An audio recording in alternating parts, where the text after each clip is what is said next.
Géographie, chapitre 4. Habiter les métropoles. L'évolution du nombre de villes de plus de 1 million dans le monde nous montre qu'en 1900, il y en avait 12. En 1950, 86 villes avaient plus d'1 million d'habitants. En 2015, elles sont 551. 1. Habiter le Caire, une métropole d'un pays en développement. Habiter le Caire, c'est une métropole du Sud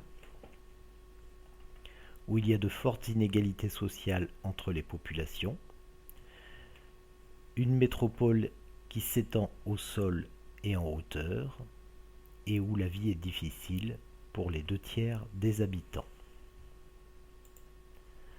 Habiter Amsterdam, une métropole du Nord. C'est une métropole qui attire les étrangers, les touristes, les expatriés.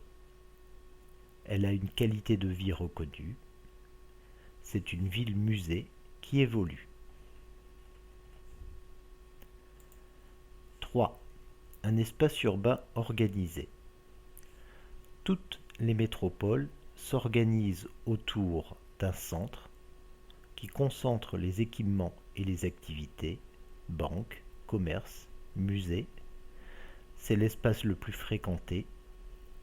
Le centre est la vitrine de la métropole par ses gratte-ciels et ses monuments historiques. Les habitants des métropoles sont nombreux à loger dans les banlieues ou dans les espaces périurbains, loin de leur travail et du centre. 4. Une qualité de vie inégale. La qualité de vie est très différente d'une métropole à l'autre. Dans les pays en développement, les services urbains, eau potable, électricité, ramassage des ordures sont très insuffisants, notamment dans les bidonvilles. Dans les pays développés, les populations disposent de ces services. 5. La répartition de la population mondiale.